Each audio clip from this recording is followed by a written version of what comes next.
A Bíblia, à luz de nossa redenção. Curso Bíblico Básico, de E. W. Kenyon. Lição número 22. As duas criações de Deus.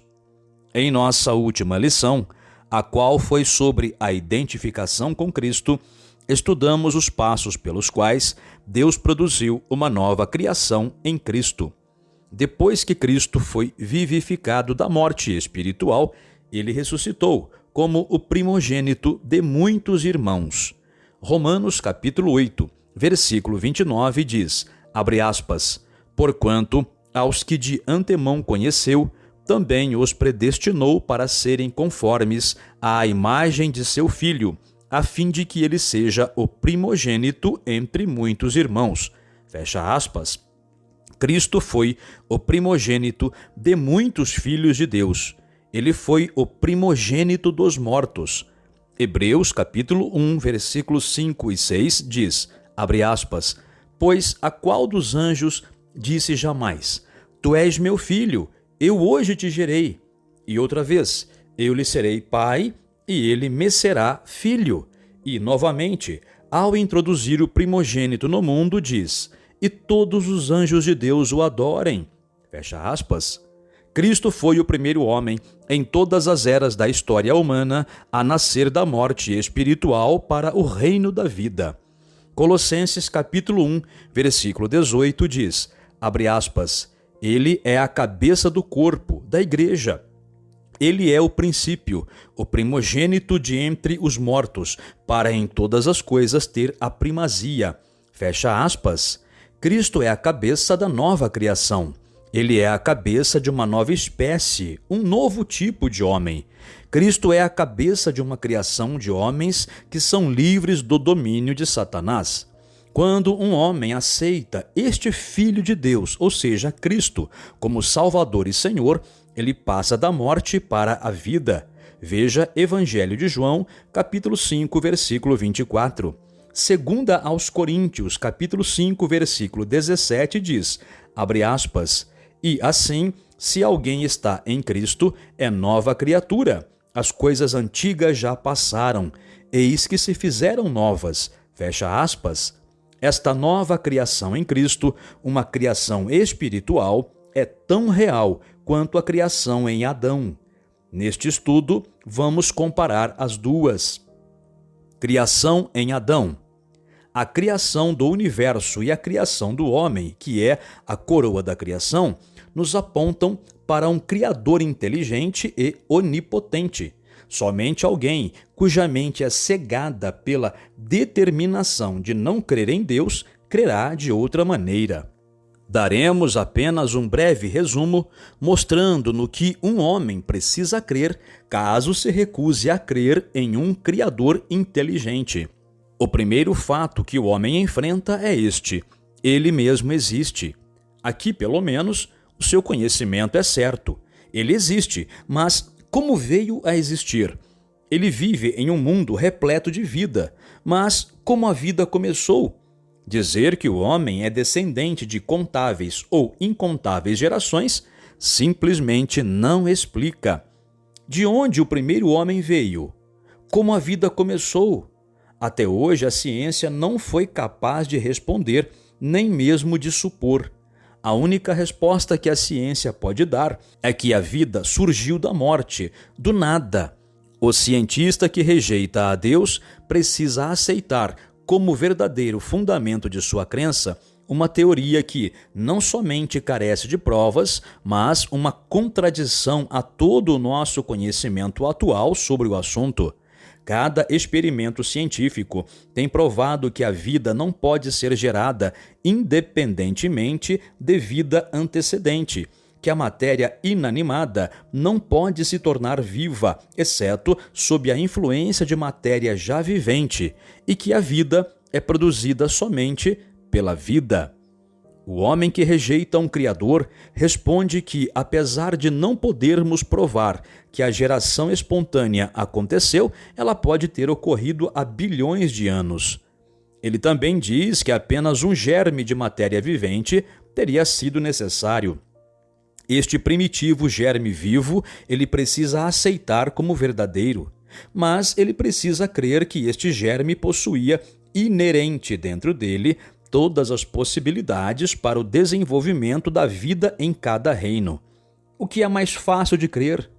Pode alguém honestamente crer que existiu um germe de matéria viva que possuía as capacidades para a evolução do universo, com suas formas de vida altamente complicadas e inteligentemente organizadas, mais prontamente do que ele consiga crer em um Criador inteligente? Pode ele crer que um ser inteligente e consciente como o homem, que se comove com o desejo pela imortalidade, poderia ter evoluído de uma matéria não inteligente e inconsciente? Não. A criação do homem aponta para um Criador inteligente. A criação de Adão aponta para um Criador inteligente, cheio do mais tenro amor e cuidado pelo homem. Quando estudamos a criação, seja através dos mais poderosos telescópios, os quais revelam que todos os planetas, estrelas e cometas seguem um cronograma de lei e ordem, ou através dos mais poderosos microscópios, os quais revelam que a mesma lei e ordem prevalecem nas mais infinitesimais formas de vida, percebemos que o máximo e meticuloso cuidado e atenção foram dados generosamente a todas as formas de vida. O mesmo Criador, que com maravilhosa habilidade pintou um pôr do sol e um arco-íris, tocou com as mais brilhantes cores cada pena nas asas de um pássaro. O Criador, sabendo que o homem se tornaria curioso e estudaria a vida sob as mais poderosas lentes artificiais, com cuidado e atenção, delicada e magnificamente, fez cada minúscula forma de vida. Algumas formas de vida são tão pequenas que 20 delas podem ser encontradas em uma única partícula de umidade. Ainda assim, cada uma delas é primorosa e magnificamente projetada. O lugar que o homem ocupava. Perguntamos: qual o propósito deste cuidado e atenção que vemos manifestados em toda a criação? A resposta é: o homem. Cada passo na criação aponta para o homem como alvo. A terra com seus campos, frutos, vegetais, suas florestas, seus rebanhos e suas belezas é para o homem. Percebemos que, ao preparar este lar para o homem, o Criador deu sua atenção pessoal a cada partícula de pó, bem como a cada estrela. Que cuidado, que consideração, que amor é manifestado na provisão de Deus para com o homem que ele criou à sua própria imagem para governar a criação com ele. A criação do homem em Adão, que é a primeira criação, revela o infinito amor do Criador pelo homem e o lugar que o homem ocupa em seus planos. Mas agora voltemos a esta nova criação em Cristo para ver o que ela revela aos nossos corações sobre o Criador. A criação arruinada. Vimos anteriormente em nosso estudo que uma catástrofe arruinou esta criação e a vida daquele que foi criado à imagem de Deus. A morte espiritual, ou seja, a natureza de Satanás, entrou no espírito do homem, alienando-o de Deus. Veja Gênesis capítulo 3. Em sua condição de morte espiritual, os homens têm olhado para esta criação amaldiçoada por Satanás e pensado que Deus, caso exista um Deus, tem sido inativo, apenas um espectador dos acontecimentos do mundo. As forças da natureza, que são tão benevolentes ao homem, são ao mesmo tempo tão destrutivas, tão indiferentes com relação à vida humana. Parece que em cada elemento existe uma bênção e uma maldição. O sol, os ventos, a água, o fogo trazem muitas vezes sofrimento e morte. Mas a verdade é que durante este reinado de morte espiritual, o Criador esteve longe de permanecer inativo. Ele tem estado tão ativo e cuidadoso em relação ao homem quanto esteve em sua preparação para o advento do homem neste mundo. Através das eras da história humana, cada passo, cada procedimento de Deus para com o homem teve um objetivo, que era uma nova criação, uma criação espiritual do homem que o libertaria completamente da morte espiritual e do domínio satânico. A mesma consideração, cuidado e amor que foram vertidos sobre a antiga criação do homem foram dados abundantemente na preparação da nova criação. Se a primeira criação revela o amor do Criador pelo homem, quanto mais a nova criação. Se a primeira criação nos dá um vislumbre do lugar que o homem ocupava no plano de Deus para ele, quanto mais a nova criação. Nenhum poder criativo sozinho poderia produzir esta nova criação. Ela não poderia ser criada no paraíso. A nova criação em Cristo. Em nossa última lição, estudamos os passos pelos quais a nova criação foi produzida. Somente o Filho de Deus, tomando nosso lugar na morte espiritual, tomando nossa penalidade e pagando-a, poderia tornar possível a nova criação. O Deus da criação esteve inativo durante as eras de aflição e miséria humanas? Não. Ele, o Criador, assumiu as responsabilidades pelo pecado do homem. O Filho de Deus, aquele que existia em igualdade com Deus, não somente foi tocado com o sofrimento de morte espiritual do homem, mas assumiu este sofrimento, suportou sua penalidade e sofreu no lugar da humanidade para que o homem não precisasse sofrer. A primeira criação foi produzida em um paraíso, recém-criado pelas mãos do Criador. A nova criação em Cristo foi produzida no inferno. O inferno havia sido preparado para Satanás e suas hostes, e neste horrendo lugar o Filho de Deus sofreu, até que as exigências da justiça tivessem sido pagas. Então, ele foi vivificado da morte e nós fomos vivificados legalmente com ele. Efésios capítulo 2, versículo 5 diz, abre aspas, e estando nós mortos em nossos delitos, nos deu vida, ou seja, fomos vivificados juntamente com Cristo, fecha aspas. Este foi o lugar onde a nova criação foi legalmente produzida. Foi ali que o homem espiritualmente morto, quando foi justificado, foi legalmente conformado à imagem do Filho de Deus. Romanos capítulo 8, versículo 29 diz, abre aspas, porquanto aos que de antemão conheceu, também os predestinou para serem conformes à imagem de seu Filho, a fim de que ele seja o primogênito entre muitos irmãos, fecha aspas. E Cristo ressuscitou como o primogênito de muitos irmãos, porque nós havíamos sido declarados justos. Romanos capítulo 4, versículo 25 diz, abre aspas, o qual foi entregue por causa das nossas transgressões e ressuscitou por conta de termos sido declarados justos, fecha aspas. A alma de Cristo não foi deixada no inferno. Atos capítulo 2, versículo 27 diz, abre aspas, porque não deixarás a minha alma na morte, fecha aspas. Atos capítulo 2, versículo 31 diz, abre aspas, prevendo isto, referiu-se à ressurreição de Cristo, que nem foi deixado na morte, nem o seu corpo experimentou corrupção, fecha aspas. Atos capítulo 2, versículo 24 diz, abre aspas, ao qual, porém, Deus ressuscitou, rompendo os grilhões da morte, fecha aspas. Quando Deus vivificou a Cristo, ele foi liberto das intensas angústias que ele havia sofrido em sua condição de morte espiritual. Este foi o nascimento da nova criação nele, ou seja, em Cristo. A primeira criação havia sido criada à imagem de Deus como a coroa e clímax de toda a criação. A nova criação foi produzida no inferno, conformada à imagem do Filho de Deus e é uma co-herdeira com Cristo. Este é o preço que Deus Pai pagou pela nova criação. Palavras não podem exprimir o que a nova criação significa para Deus Pai.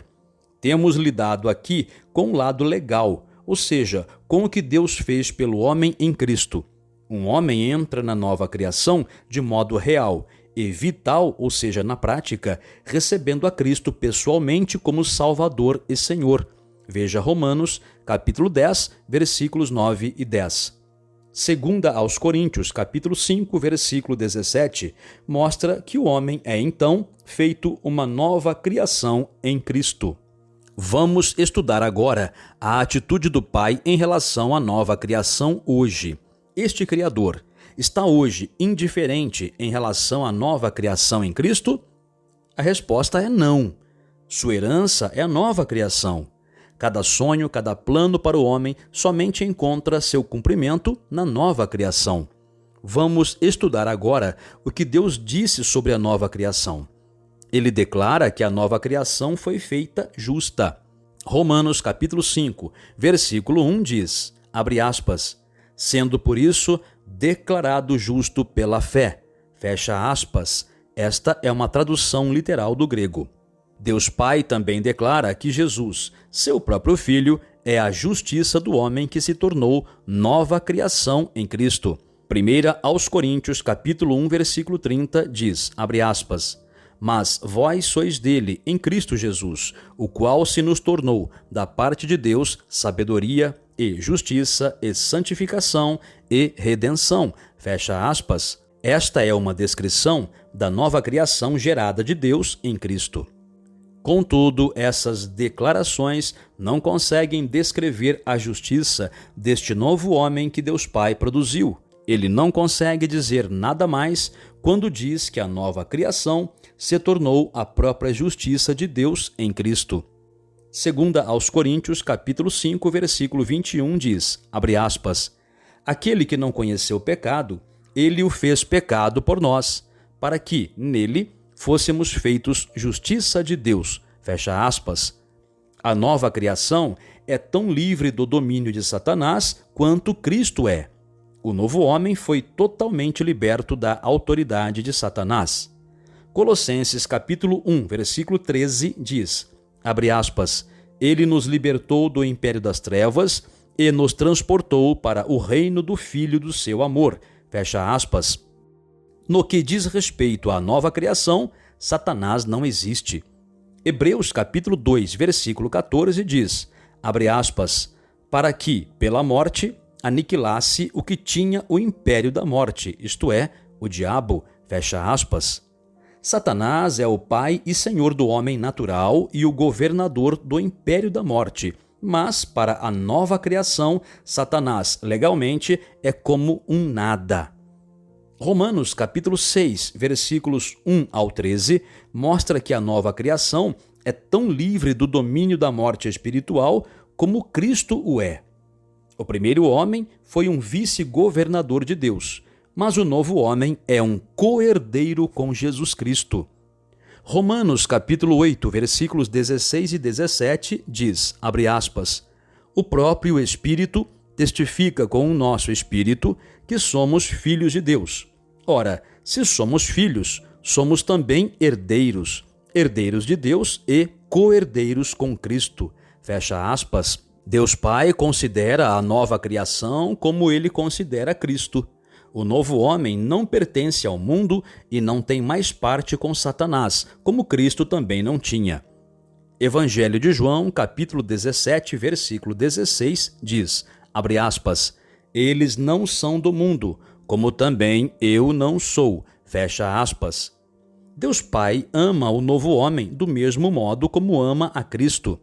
Evangelho de João, capítulo 17, versículo 23 diz, abre aspas, para que o mundo conheça que tu me enviaste e os amaste, como também amaste a mim, fecha aspas. O Pai ouve as petições da nova criação do mesmo modo que ouvia a Cristo, porque a nova criação ora em nome de Jesus.